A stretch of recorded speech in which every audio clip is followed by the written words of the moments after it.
is some wind, even though I call them zero wind kites. I'm creating the wind, so my movement, I'm pulling them through the air. So whereas normally a kite would fly in the air, is flowing past it, here the air is still and the kite's flowing past the air, but it's only a quarter mile to half mile per hour wind speed, so it becomes a dance with a flying object. My goal here was to produce kind of an inside but outside space. Can we be outside with the comforts of being in and the beauty of the natural light and the natural air and the openness, but protected and sheltered? And then the main piece of the courtyard that we're underneath is a piece I call Metatron, and it's based off the sacred geometry symbol or pattern called Metatron's cube, which contains all the different platonic solids. It's a very fairly well-known sacred geometry pattern that then I fractalized, in other words, it's sort of squared it. I put another version of it inside of itself and then turned it into this tension fabric structure. Tension, this word tension, I think is very misunderstood. People think of tension, they think, oh, you have bad tension in your shoulders. It's actually compression that you have in your shoulders. Tension, if I pull on a cloth or pull on something, I'm putting it into tension. Compression is pushing stuff apart, tension is pulling stuff together, tension is the force of love. What holds this in the air is the earth, because the forces go across the sky, connect to the poles, and then the poles have tension lines that come down to the ground, and those go into screw-in, augered-in ground anchors. And those ground anchors are what's holding the force. So the earth is holding this piece in the air. Hopefully these things start to create manifest change around the world faster and faster. And as we have that digital change, then we need to create an architectural change, because the architectural is the base of where we live. We live in an architectural world. And so how do we grow out of that 100-year-old balloon framing and move to current? This is the century where, the last century science took the giant leap. Science got ahead in the last century. This is a century where technology and the built environment needs to catch up with the science. We should see that come into our lives, into our livelihoods, into our built environments, into how we live sustainably on this planet.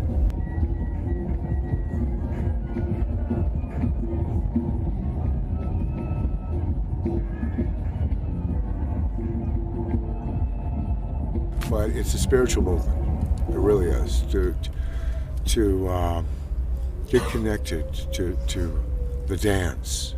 I feel every year I am met by the challenges to really release a big part of my ego and really learn how to best apply the joy and abundant skills that flow through me naturally. This is an opportunity for everybody to find their niche. Where does my piece fit? I always thought I was one of these, but I'm finding that I'm really kind of one of those.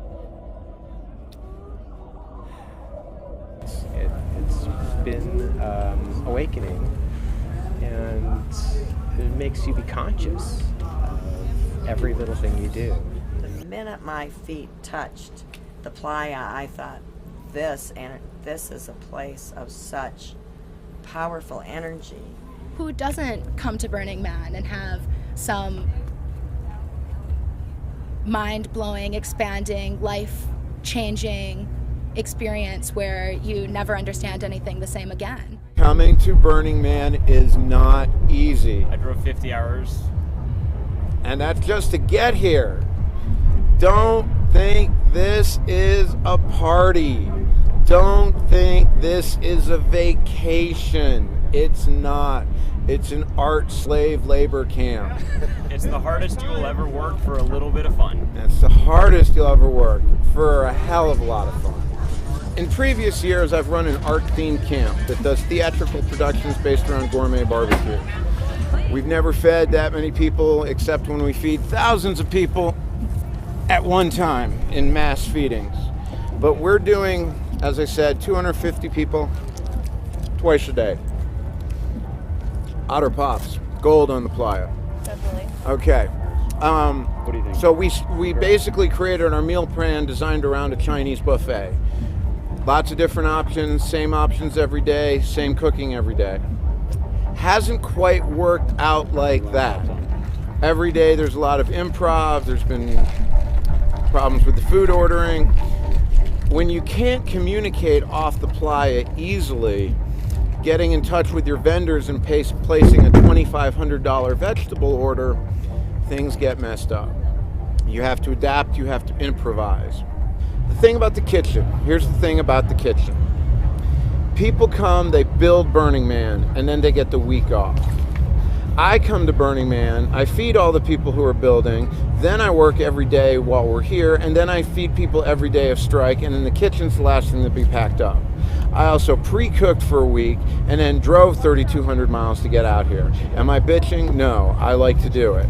But if anybody comes from California and whines, oh my God, Burning Man's so tough, I have no sympathy. Most of these people come from California, they drive 5 hours. People who drive 3,200 miles carrying a half a ton of food in the back of a 16-foot truck, they're committed. You drove from Miami? I drove from Miami. So, why do I keep coming to Burning Man? What does this place give to me? It recharges my soul, solar batteries, I like to say.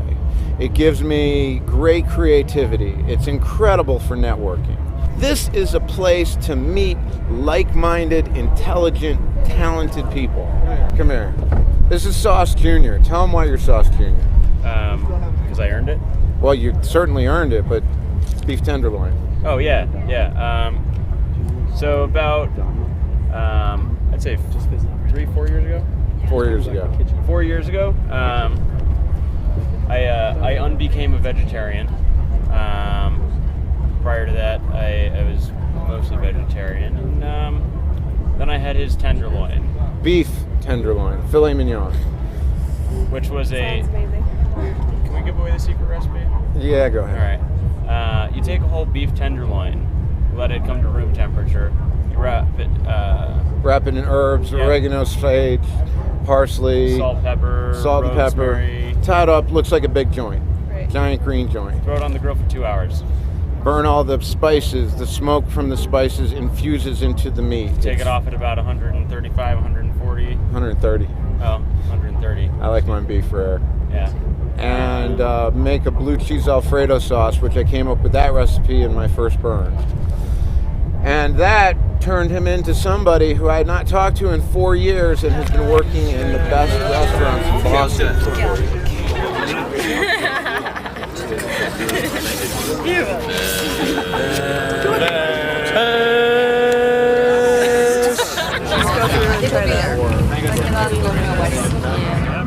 This was an idea. I'm like, going, what could I do on the playa that would be fucking hard, really expensive, and eat up a lot of my time? This is a mobile wet plate camera / darkroom. It takes some work, but it's fun. You know, I mean, just seeing the people that get excited when they get a photo is pretty awesome. You know, I mean, they're, oh my God, most people have never seen a tintype. So this is 1850s era technology. They'll last 200-300 years easily, and they're one of a kind. So digital can be perfect and beautiful, but it's ephemeral and fleeting and cheap. It's not worth anything. We've been shooting for 2 hours, we shoot from 4 until about 6, and then the light gets a little too low on the horizon. We can't shoot any longer. Strips out all the UV from the sun. And we probably shot 18 to 20 shots today. So we're moving pretty fast. I've had a decade or so of really kind of limiting how much of the right and wrong and the good and bad and the duality of everything that exists in my mind. And so when I come here, you know, I see people wanting to have an experience like that. And I see them trying very hard. They do wild, fantastic, fun, giant things, you know, big swings. And so I really appreciate that.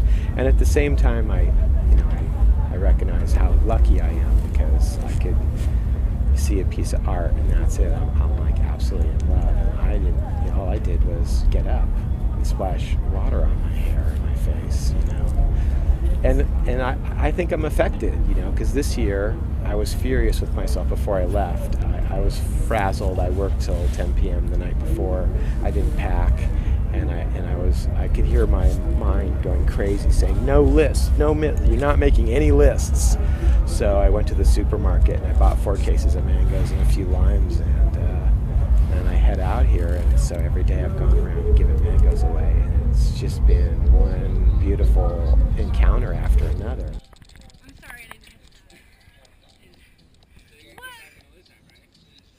Once I got here, after the struggle, the resisting, all the preparation, and where do I get that kind of time? I live in a world full of time. And once that all passed, then what I noticed was my no, my resistant no that guards me and protects me from things. Saves and preserves and squirrels away, future resources, just abandoned me 100%. And, I would work through the night, we would do these 15-hour days in the sun, and it just, Peaceman was doing it, and I wouldn't let him stand alone. If everyone else was exhausted, there was no way I was going to let him work alone. We worked tirelessly. The truth is that I never wanted to come to Burning Man because it just seemed like a bunch of debauchery and dude, there's real suffering going on right now. There's people living on deader land than this with their children and wives in fear that they're going to be chased by the people that they were running away from, to run into the desert, to have no water and no food and no car. They can't jump in the car and go to Reno. Oh, I ran out of batteries. Oh, there's nobody to borrow water from because they're in a camp like this, only nobody has anything, right? So that's what's really going on. We come here and we do this, and I think that there's lots of good reasons why we do this, but I also think that it's important to keep that in mind. And I just kind of was like, I'm not going to Burning Man unless it's on my way to somewhere. I'm not making a special trip out there to party, I'm not here to party, Done the party. Party's cool. I party when I'm here. That's not why I'm here. We get here and there's nothing here, right? And it's usually the middle of the night, and the wind's blowing, and it's we got our container, right? They dropped off our container before we get here, and it's in the wrong place. So what do we gotta do? Okay, you just get busy. Well, first of all, we gotta find our placer, and we gotta get this thing moved to the other place. Before they get here, we got to figure out where we do want it. So where's our tape measure? So somebody find me a chance. You just start splitting up into teams, and like the first night, it was just about getting something we could sleep in. So we all cuddled around the container, which was the only wind blocker building we had, and we had a couple mattresses. So what do we got that's soft? And he's got a blanket. It's 3 a.m, so you just get to daylight and get some rest, and then get busy. Well, it's a lot of stuff, getting all the stuff out here, right? And getting it out here in a timely way and getting it piled in a way that you don't have to move it again, because moving stuff twice ruins you, it ruins your crew, Going back sucks, turning back, You can go forward really hard for a long time, like this sucks, but we're making progress. But as soon as you realize, fuck, we went the wrong way, turn around and go back, well, the morale's gone, I don't even want to go anymore, fuck it, I already did all that, we're going the wrong way, so making sure we don't back, that's a big part of it. I wanted to be in a place like this, doing stuff like this since I was a little kid, making a difference, being in a place that's making a difference. I feel like we make a difference here. I see it. It's cool to be able to see it. Oh yeah, we created the opportunity, look what's happening. You see it on people's faces when they come in, you hear it when people talk to each other, you see how people be when they're here.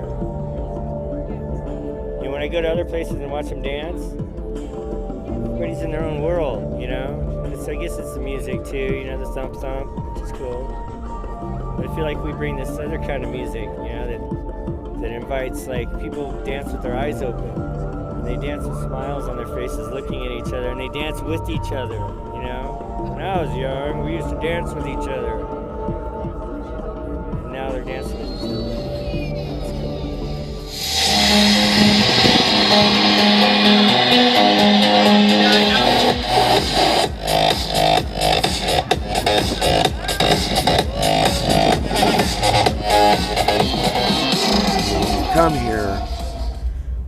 by Tuesday night, you surrender to the dance, and you dance for 5-6 days, and you can't stop. I love it. I love holding space for the muse and to get the message to come through, and the beauty of people going into altered states with or without substances, just through the sensation of the dance and celebration makes my heart sing.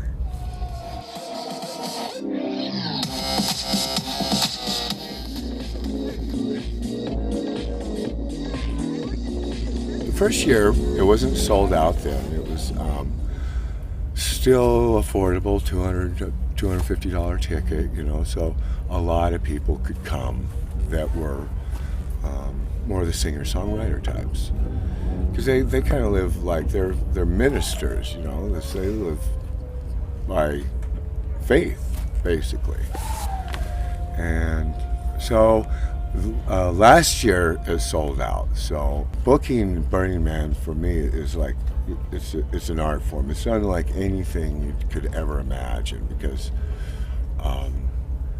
you don't know who's going to be here until you'll find out. You just got to feel who's really.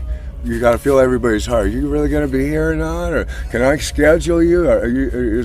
And still you get a probably a 5 to 10% no-show. I think so far this week we've had 3 no-shows.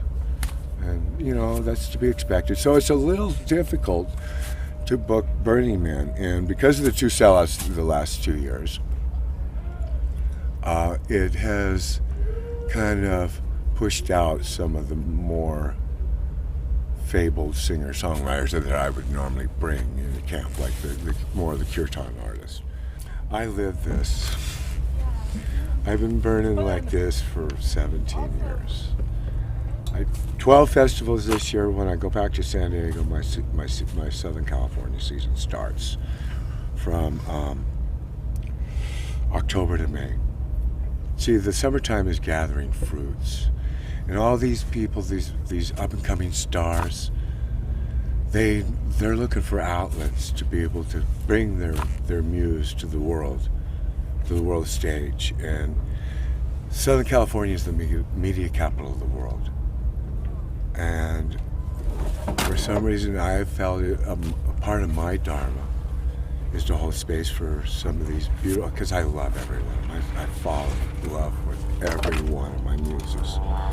And so because of that, I see what they want, and I want to serve them. And I know the connections down in Southern California, at least to take them. I'm kind of like the middle guy, in between getting them up there in the mainstream and getting them recognized within the, hip and groovy subculture, My disease of addiction or emptiness is the disease of loneliness. We all suffer from loneliness, especially if you're ecstatics who have been kind of like misfits most of your life and misunderstood, which most of us are, And so how can we alleviate that sensation of loneliness? Is if we come to a place of unity, whether it's in the dance. Singing and dancing is my favorite, but to me that's healing. That's to have that, to build that framework, to allow people to come into that space is better than any therapy session I could give.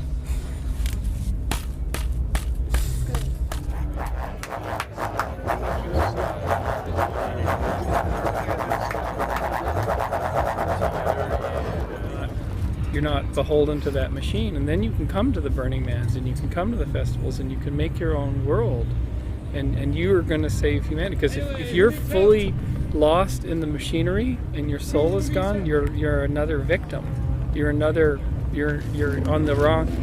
the back end of the arc, because it all it's reached that concrescence.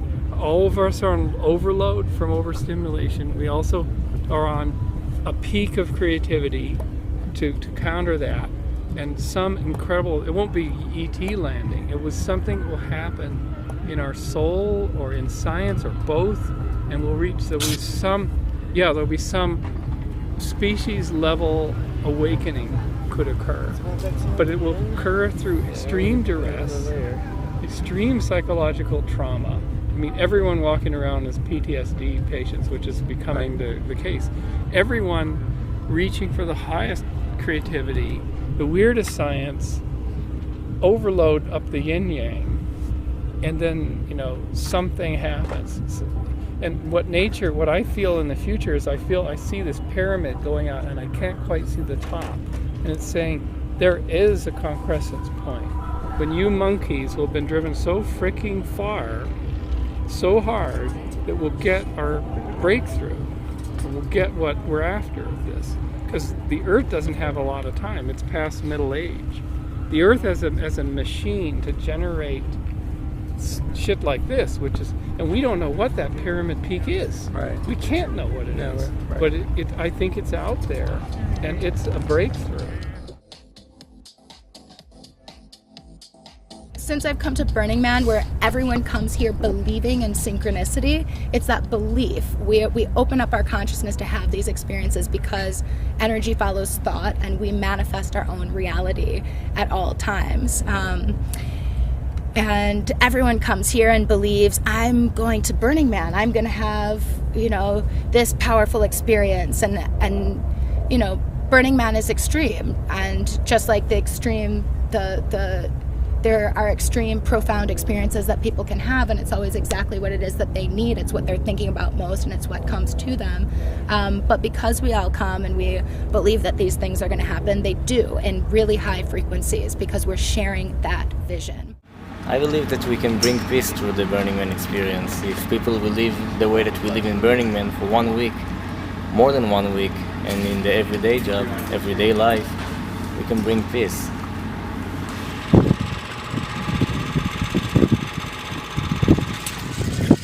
A culmination of 5 years since I started coming to Burning Man to 2012 really influenced me with the now moment. And there was a poem I wrote that involved a line, presence for presence and presidents, will you arrive on time?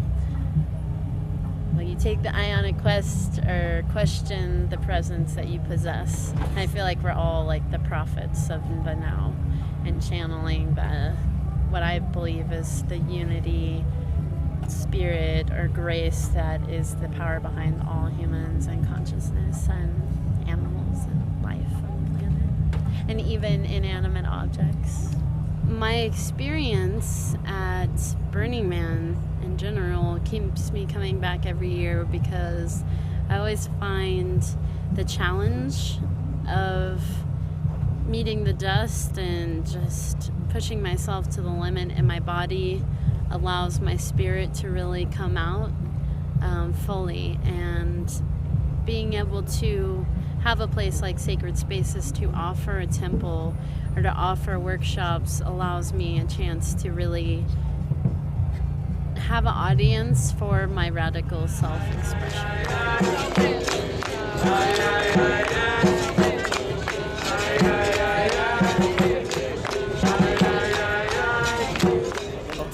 I call myself a 5-star fluffer, meaning I'm here to help the camp get people, just to be present and help the leaders keep things going. On one occasion, we had a young man who had an accident with diesel fuel, and that was really, I never expected this trailer to be used as biohaz, and then it hit me, wait a minute, biohaz, out everybody, open the windows. This argumentative person who I won't repeat on camera, doesn't matter. It doesn't matter. The reality is, it doesn't matter what they say. In that moment that you turn to them and look, I don't care what you think of me right now. I'm just trying to make sure this doesn't get any worse for you. And by the way, that you don't blow up my trailer. And then there was a young woman who came in with severe heat stroke, had walked across the playa in middle of the day heat with no water, collapsed in the temple when she got there, and already was, you understand, pulse, she was getting close. Right.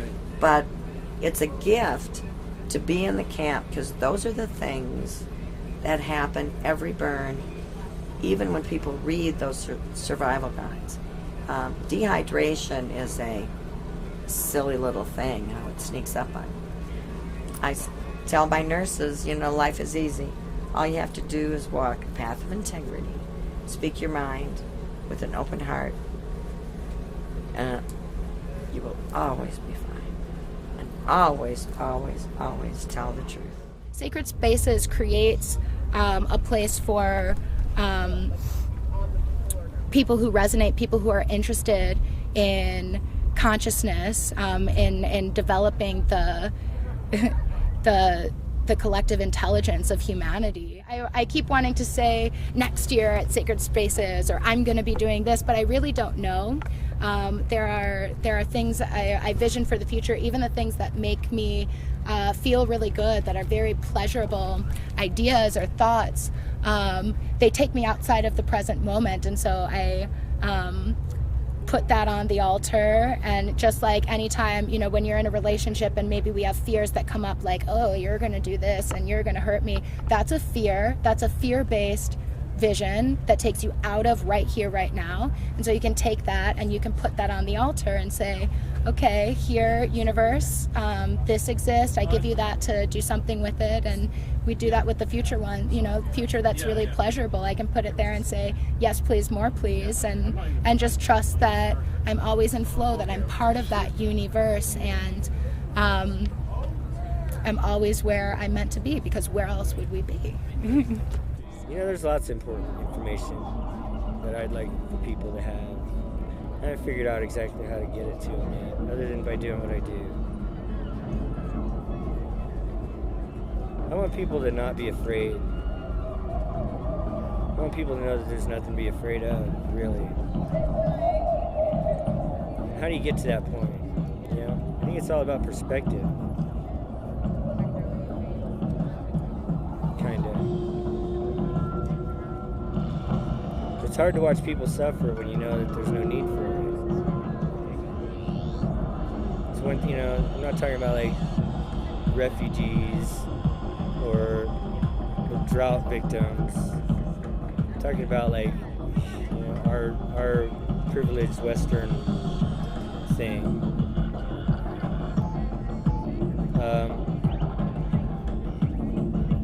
And the others too, but they have real things to be afraid of, like, are my children going to live through the night?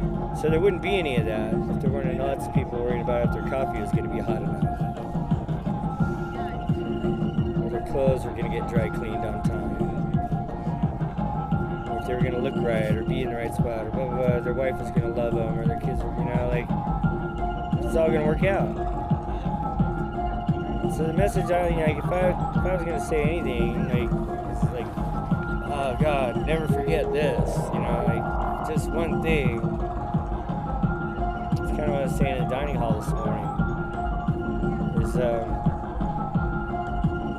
it is all going to work out, that our story ends with, and they lived happily ever after.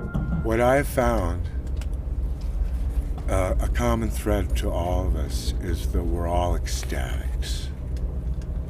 All of us are, most people on the general population, we're still a 5%. But we're the ones that keep the vibrational frequency high. There's what we put out, the energy that we put out through our sense of ecstatic has a rippling effect in the morphogenetic field, I guarantee you. It's felt. So I just encourage that. I've been doing this type of thing for about 15 years. It hasn't been easy, but it's like it's a calling, for all of us. And I feel when the veil is lifted, and I see and look at everybody, it's like we've been together doing this for like about 2,000 years or more. Ecstatics gathering together to raise the vibration of the planet. And here right now in 2012, Burning Man, we're here. All 64,000 ecstatics celebrating and sending out that wave of love and ecstasy out into the planet. It's touching, very touching.